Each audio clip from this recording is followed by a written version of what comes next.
பல்வேறு பிரச்சனைகளை சந்தித்து வருகிறார்கள். அப்படிப்பட்ட பிரச்சனைகளை சந்தித்து வரும் நமது மனதை எவ்வாறு நாம் தெளிவாக வைத்துக் கொள்ள வேண்டும் என்பதை பற்றி நமக்கு விளக்க வருகிறார் டாக்டர் நம்பி அவர்கள். நாம் விடியலை வா நிகழ்ச்சி நிறைய பகுதியாக வரவிருப்பது மனமே மனமே.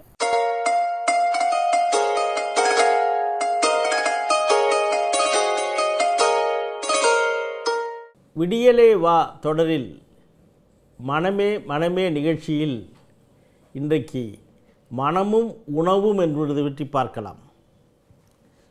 உண்ண உணவு, உடுக்க உடை, இருக்க இடம், இவை மூன்றும் மனித வாழ்க்கையின் இன்றியமையாத தேவைகள். அதிலே உணவுதான் முதலிடத்தை பெறுகிறது. ஆக உண்டி கொடுத்தோர் உயிர் கொடுத்தோரே என்கிற ஒரு தமிழ் மூதுரை இருக்கிறது. உணவு யார் வழங்கினார்களோ அவர்கள் அந்த மனிதருக்கு உயிர் கொடுத்தவர்களாக கருதப்படுகிறார்கள். ஆக அந்த உயிர் இருந்தால்தான் உடல் இருக்கும், உடல் இருந்தால்தான் அந்த உடலில் சார்ந்த உயிர் சார்ந்த மனமும் இருக்கும். உயிர் வளர்த்தேன் உடல் வளர்த்தேன் உயிர் வளர்த்தேனே என்கிறார் திருமூலர். ஆக உணவு என்பது மனிதனுடைய ஒரு அடிப்படை தேவை என்று பார்க்கும் பொழுது அந்த உணவு எப்படி கிடைக்கிறது? அவனுடைய பசியை பொறுத்தது, அந்த உணவு அவனுக்கு கிடைப்பதை பொறுத்தது, அந்த சூழ்நிலையை பொறுத்தது, அவனுடைய குடும்பத்தினுடைய சூழ்நிலையை பொறுத்தது, அவனுடைய நண்பர்கள் கூட்டத்தை பொறுத்தது. இவை எல்லாவற்றையும் அந்த உணவு சாப்பிடும் பொழுது அந்த உணவு சாப்பிடுவதற்கு ஏற்ற அவனுடைய மனநிலையை பொறுத்தது. உணவு என்பது ஒரு சாதாரண உடல் இருப்பதற்கு, உயிர் இருப்பதற்கு தேவையான ஒரு பொருள் என்றாலும் கூட அந்த உணவே சில நேரங்களிலே மகிழ்ச்சியின் அடையாளமாக கருதப்படுகிறது. நம்முடைய நாட்டிலே விழா காலங்களிலெல்லாம் ஒவ்வொரு விழாவுக்கும் தனிப்பட்ட உணவு வகைகளை உண்டு மனம் மகிழ்வோடு இருப்பது நாம் அறிவோம். பிள்ளையார் சதுர்த்தி என்றால் அன்றைக்கு கொழுக்கட்டை சாப்பிடுவது வழக்கம். கண்ணனுக்கு பிறந்த நாள் என்றால் அதற்கு தித்திக்கான சீடை சாப்பிடுவது வழக்கம். தீபாவளி கொண்டாடுபவர்கள் அதற்கென்ற தித்திப்புக்கள், முறுக்கு போன்ற அதிரசம் போன்றவர்களை செய்து சாப்பிடுவார்கள். பொங்கல் என்று சர்க்கரை பொங்கல், விதவிதமான பொங்கல் சென்று சாப்பிடுவார்கள். கிறிஸ்தவர்கள் கிறிஸ்மஸுக்கு கேக் சாப்பிடுவார்கள். இஸ்லாமியர்கள் ரம்ஜானுக்கும் பக்ரீத்துக்கும் பிரியாணி சாப்பிடுவார்கள். ஆக இப்படி ஒவ்வொருவருடைய விழா காலங்களிலும் அவர்களுடைய மனம் மகிழ்வுற்று இருக்கும் பொழுதும் அவர்களுக்கு விருப்பமான உணவு வகைகளை உண்பது என்பது அந்த மன மகிழ்ச்சியை அதிகப்படுத்துகிறது, அந்த மன மகிழ்ச்சியை வெளிப்படுத்துகிறது என்பதுதான் உண்மை. உணவு என்பது ஒரு இன்றியமையாத பொருள் என்றாலும் கூட பல நேரங்களிலே நாம் நலமுடன் இருக்கும் பொழுது, உடல் நலமாக இருக்கும் பொழுதும் அல்லது மனநலமாக இருக்கும் பொழுதும் உணவு உண்பது என்பது ஒரு வாடிக்கையான நிகழ்ச்சியாக அமைந்துவிட்டது, வேடிக்கையான நிகழ்ச்சி அல்ல.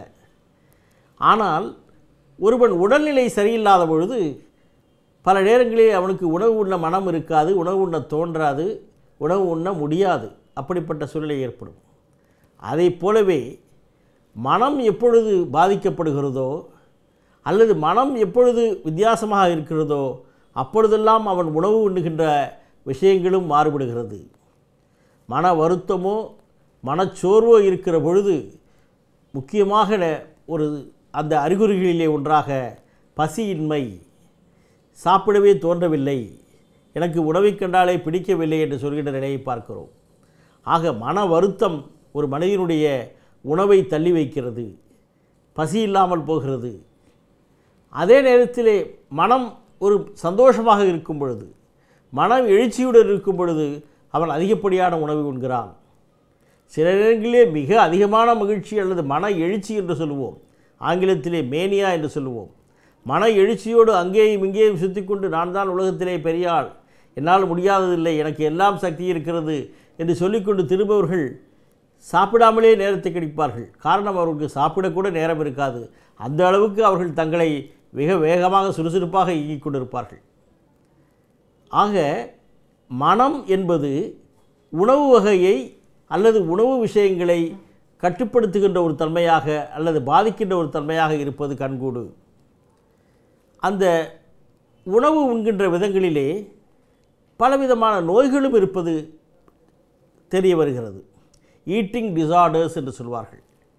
உணவு உண்ணும் பழக்கத்தில் ஏற்படுகிற வியாதிகள், முக்கியமாக சொல்லப்போனால் அனரெக்சியா நர்வோசா என்று ஒரு வியாதி இருக்கிறது. இது குறிப்பாக இளம் பெண்களையே பாதிக்கிற ஒரு வியாதி.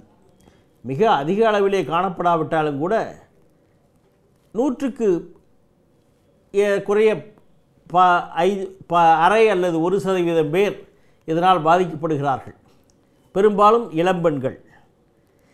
இது என்ன அடிப்படை அறிகுறி என்றால், இவர்கள் தங்கள் உடையை பற்றி மிக அதிகமான அக்கறை கொண்டிருப்பார்கள். எந்நேரமும் உடல் எங்கே பருமனாகி விடுமோ, உடலை நான் எப்பொழுது மெலிதாக வைத்துக்கொள்ள முடியும், எப்படி உடலை பற்றிய அவர்களுடைய உடல் வாகை பற்றிய உடலை மிக நேர்த்தியாக வைத்துக்கொள்ள வேண்டியிருக்குமே வேண்டிய கவலையிலேயே அவர்கள் மூழ்கிப்போய் மற்ற எந்த விஷயங்களையும் மறந்து விடுவார்கள். அது ஒரு நோயாகவே பாவித்து அவர்கள் இருப்பார்கள். அந்த உணவு வகையை கட்டுப்படுத்துவார்கள். உணவை சாப்பிட மாட்டார்கள். ஏதோ கொஞ்சம் கொஞ்சம் குறைப்பார்கள். அவர்கள் உடலை அல்லது உடல் எடையை குறைத்து கொண்டே வருவார்கள். எவ்வளவுதான் குறைத்தாலும் அவர்களுக்கு திருப்தி இருக்காது. இன்னமும் நான் குண்டாக இருக்கிறேன், அதிக எடையோடு இருக்கிறேன், இன்னமும் குறை என்று அவர்கள் எடையை குறைத்து கொண்டு எலும்பும் தோளுமாக காட்சியளிக்கின்ற நிலையை காணலாம். எங்களுடைய மருத்துவ உலகிலே இது நாங்கள் அவ்வப்பொழுது சந்திக்கிற ஒரு உண்மை நிலை. அனரெக்சியா நர்வோசா என்று எலும்பும் தோளுமாக இருக்கின்ற இளம்பெண்கள். அதனால் ஏற்படுகிற நிறைய விளைவுகள், உடல் விளைவுகள் இருக்கிறது.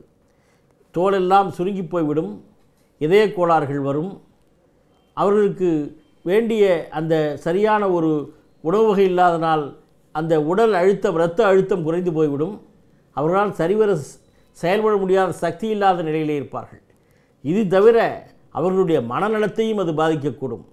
அடிக்கடி அவர்கள் மனநிலை சீரில்லாமல் அவதிப்பட்டு கொண்டிருப்பார்கள். இதே பிகம் அன்யூஷுவலி எமோஷனல். காரணமில்லாமல் கோவிப்பார்கள், அழுவார்கள், அல்லது தூக்கமின்றி தவிப்பார்கள். இப்படியெல்லாம் பலவிதமான கஷ்டங்கள் இருக்கிற இந்த அனரெக்சியா நர்வோசா என்பது ஒரு மனநல பாதிப்பு. உடல் எடையை எங்கே அதிகமாகிவிடுமோ என்ற கருத்திலே சாப்பிடாமல் பட்டினி கிடந்து உடல் எடையை குறைத்து கொண்டே போய் எலும்பும் தோலுமாக மெலிந்து காணப்படுகின்ற ஒரு நிலைதான் அனரெக்சியா நர்வோசா. இதற்கு இன்னொரு வடிவமும் உண்டு. சில பேர் அவ்வப்பொழுது வாரத்துக்கு 2 நாள் 1 நாள் தொடர்ந்து சாப்பிடுவார்கள். ஐயையோ சாப்பிட்டு விட்டோமே என்று குற்ற உணர்விலே உடனே அதை சாப்பிட்டு விட்டதெல்லாம் வெளியே கொண்டு வருவதற்கு ஏதாவது மலமிளக்கி வில்லைகளை சாப்பிட்டு அல்லது எப்படியாவது அதை வெளியே கொண்டு வர வேண்டும் என்று அளவுக்கு அதிகமாக ஏதாவது வேறு மாத்திரைகளை முழுங்கிக் கொண்டு அடிக்கடி அந்த இது சாப்பிட்ட உணவுகளெல்லாம் வெளியேற்றி விடுவார்கள். அப்படியும் அவர்களுக்கு குற்ற உணர்வு இருக்கும். ஆனால் கொஞ்ச நாள் திருப்பி சாப்பிடுவார்கள், திருப்பி வெளியேற்றுவார்கள். இப்படியாக தங்களுடைய உடல்நிலையை குறைத்து கொள்ள வேண்டும் என்கிற நிலையிலே இருப்பார்கள். இதிலே இன்னொரு வகை உண்டு, பிஞ்ச் ஈட்டிங் டிசார்டர் என்று. எவ்வப்பொழுதெல்லாம் வாய்ப்பு கிடைக்கிறதோ அப்பொழுதெல்லாம் சாப்பிட்டு கொண்டே இருப்பது, சாப்பாட்டு ராமன்கள் என்று சொல்லலாம். கும்பகர்ணனைப் போல சாப்பிடுவது தூங்குவது, சாப்பிடுவது தூங்குவது என்று உடல் எடையை பற்றி கவலைப்படாமல் அவர்களுக்கு பிரதானமே, அதாவது என்சான் உடம்புக்கும் சிரசே பிரதானம் என்பதுதான் மூதுரை. அதாவது 8 ஜான் இருக்கிற உடம்பிலே தலைதான் மூளைதான் பிரதானம் என்று சொல்வார்கள். ஆனால் அவர்களுக்கு என்சான் உடம்புக்கும் வயிறே பிரதானமாக இருக்கும். எந்நேரமும் சாப்பிட்டு கொண்டே இருப்பார்கள், சாப்பிட்டு கொண்டே இருப்பார்கள். சாப்பாட்டு பிரியர்கள், சாப்பாட்டு ராமர்கள். எந்த அளவு தெரியாமல் சாப்பிடுவார்கள், உடல் எடையை பற்றி கவலைப்பட மாட்டார்கள். இப்படிப்பட்ட நோய்க்கு பேர் பிஞ்ச் ஈட்டிங் டிசார்டர் என்று சொல்வார்கள். இதுவும் ஒரு மனநோய் பாதிப்புத்தான், மனநல பாதிப்புத்தான். ஆக இந்த மாதிரி உணவும் மனமும் ஒன்றை ஒன்று தொடர்புடையது என்பதை புரிந்து கொள்ள வேண்டும்.